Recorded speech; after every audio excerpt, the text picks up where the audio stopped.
કે અમારા હાલનો પૂછો તમારા હાલ કેવા છે, અમારા હાલનો પૂછો તમારા હાલ કેવા છે, અને સદા ખુશહાલ રહેનારા કહો ને તમારા ખુશહાલ કેવા છે. નોખા પડી ગયા. પછી 15 વર્ષ પછી ગામડાની એક નાની એવી હાકડી બજારમાં ભેળા થયા. એટલે આને કીધું કેમ છો, તો સામેથી જવાબ આપ્યો કે અમારા હાલનો પૂછો તમારા હાલ કેવા છે, અને સદા ખુશહાલ રહેનારા તમારા ખુશહાલ કેવા છે. અને હવે સાંભળજો, તમે લઈ ગયા હતી જે મારી નીંદની રાતો, તમે લઈ ગયા હતી જે મારી નીંદની રાતો, ઈ રાત પણ ઊભી છે સાંભળવા આપણા પ્રેમની વાતો. અમારા હાલનો પૂછો તમારા હાલ કેવા છે. સાલું આપણને એમ થાય કે આવું કોક આપણને મળ્યું હોત તો. અને હવે સાંભળજો, તરસતા તા નયન મારા તમને જોવાને, તરસતા આ નયન મારા તમને જોવાને, પણ મળ્યા એ આંખને આંસુ દિન રાત રોવાને. અમારા હાલનો પૂછો તમારા હાલ કેવા છે. અને જીવનમાં એક વાત યાદ રાખજો, જેને જે ગમે છે ને ક્યારેય મળ્યું જ નથી. એટલું યાદ રાખજો, જેને જે ગમતું હોય એ કોક 2% ભાગ્યશાળી એવા છે કે એને મળે.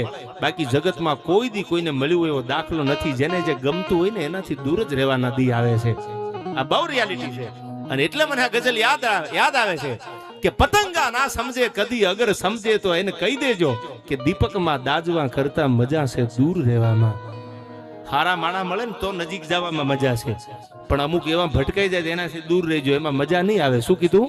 પતંગા ના સમજે કદી, અને અગર સમજે તો એને કહી દેજો દીપકમાં દાજવા કરતા મજા છે દૂર રહેવામાં. અને બીજો કડી સાંભળજો કે બજે જ્યાં બીન મીઠું ત્યાં હરણી આવજે પાસે. બીન વાગે ને એટલે હરણી ઓળખોળ થઈ જાય. બજે જ્યાં બીન મીઠું ત્યાં હરણી આવજે પાસે. શું કામ? કે વિંધાવું બાણથી પડશે મજા છે દૂર રહેવામાં. બજે જ્યાં બીન મીઠું ત્યાં હરણી આવજે પાસે. અરે વિંધાવું બાણથી પડશે મજા છે દૂર રહેવામાં.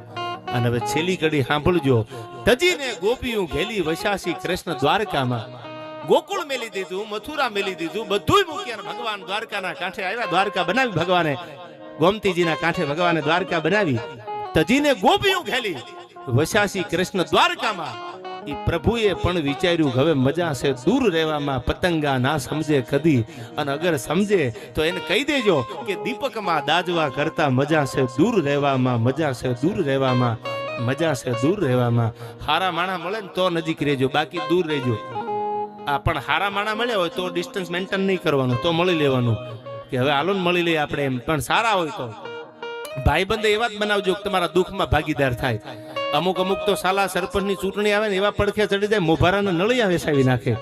ત્યાં સુધી પાછા ન પડવા દે કે તમારે લડી લેવું પડે, પણ તું તારું કર ને યાર, તમારું પૂરું કરી નાખે ત્યાં પાછા ન વળે. આવા ભાઈબંધ નહીં. તમારી એક ભૂલ થાય અને તમને એમ કહી દે ઊભી રાખી દે. તમે એની ડિફેન્ડરમાં બેઠા હોય, રેન્જ રોવરમાં બેઠા હોય, તો તમને ક્યાંક રાખી દે ગાડી ઊભી, મને ઉતારી દે, આ તારી ભૂલ છે, બીજી વાર કરતો ને. આવા સજ્જન ભાઈબંધ હોય. એટલે કીધું છે સજ્જન સો હિત દે, કુટુંબ સો પ્રીત દે, જંગ મેં જીત દે માં ભવાની. ભાઈબંધ હારા રાખજો, દુઃખમાં ભાગીદાર થાય, તમારા સુખ દુઃખના સાથી બની જાય, આવા મિત્રો રાખજો.